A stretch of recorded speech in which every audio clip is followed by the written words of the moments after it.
Hello नमस्ते everyone, सबैजनालाई स्वागत छ मेरो ब्लगमा। आज म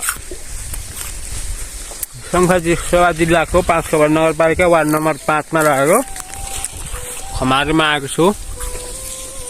विशेष भनेको चाहिँ उखु खान र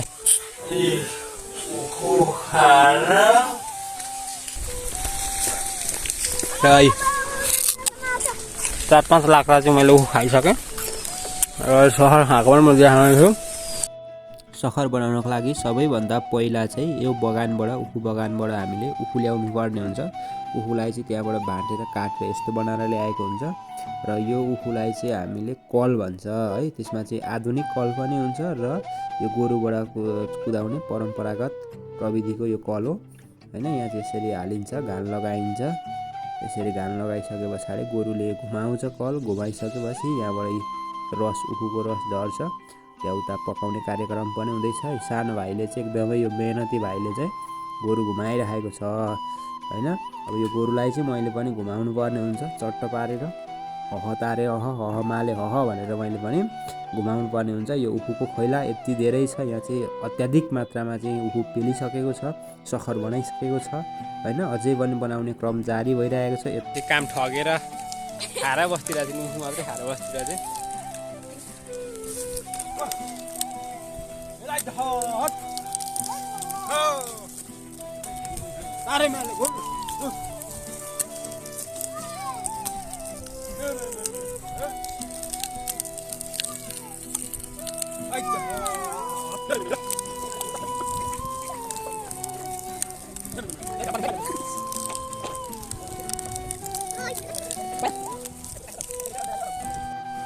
र यहाँ चाहिँ हाम्रो उखु पेल्ने कार्यक्रम हुँदैछ। यो भाइले पेल्छ, यो भाइले पेल्छ छैन कसरी पेल्छ भन्छ यता यता हेर त गोरु खिलाउने मान्छे होइन। अनि यहाँ चाहिँ यो झोला आएको छ, यता बहिनीले यहाँ लगेर हाल्दैछिन् र यहाँनिर चाहिँ हाम्रो एक बान चाहिँ पाकिराखेको छ। यसरी देख्न सक्नुहुन्छ तपाईँहरू। चट्टै पारेर हजुरबाले पकाइरहनु भएको छ। त्यहाँ तल उखु बगान छ यस्तो। यो चाहिँ कोल भनिन्छ गाईजहरू, यहाँबाट चाहिँ हालिन्छ र यो गोरुले घुमाएर, आधुनिक प्रविधि छैन, यो चाहिँ परम्परागत प्रविधि हो। यो गोरुले चाहिँ यो घुमाउँछ।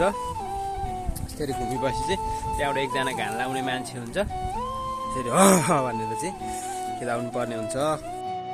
र हामीले पेलेको उखुको झोललाई चाहिँ पकाउनु पर्ने हुन्छ यो ठुलो कराईमा हालेर हैन। यो चाहिँ निकै बेर पाक्न आँटिसकेको हो। यो चाहिँ सखर लगभग हुन आँटिसकेको हो। यहाँबाट चाहिँ हामीले खुँदो निकाल्नु पर्ने हुन्छ। खुँदो भनेको चाहिँ अब यो उखुको झोल, सखरको झोल अलिअलि पाकेपछिको अवस्था हो। यसलाई चाहिँ यो लगभग सखर हुन आँटिसकेको छ र यसरी फ्याउरीले चलाउनु पर्ने हुन्छ। यो चलाउने यन्त्रलाई चाहिँ फ्याउरी भनिन्छ। चलाउनु पर्ने हुन्छ।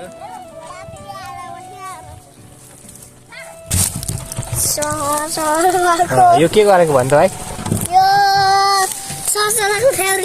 ए अनि यो फ्याउरी नलाउनु भने के हुन्छ? खुँदो हुन्छ। तकरिबन यो सखर खाने बेला भइसकेको छ है गाइजहरू। अब यसलाई चाहिँ हामीले कटकटे निकालेर गुवामी खानुपर्ने हुन्छ। किनभने हामी लेखको मान्छेलाई त यस्तो सखर भनेको त एकदमै के हुन्छ त चिज हुन्छ। त्यसले गर्दाखेरि चाहिँ हामी गुवाम खानेछौँ होइन। यसरी खाइन्छ कि विश्व सारा चकित हुने गरी खाइन्छ नि त होइन। खाइदिनु पर्ने हुन्छ। उता चाहिँ बनाइरहनु भएको छ तर म यता गम खाइरहेको छु किनभने म त खाना गएको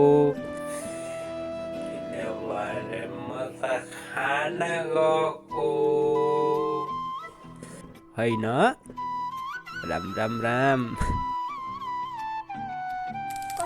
कटकटे हो खोइ त देखा त यो त अनि उखु जस्तो छ त अनि उखु बजे कसरी कटकट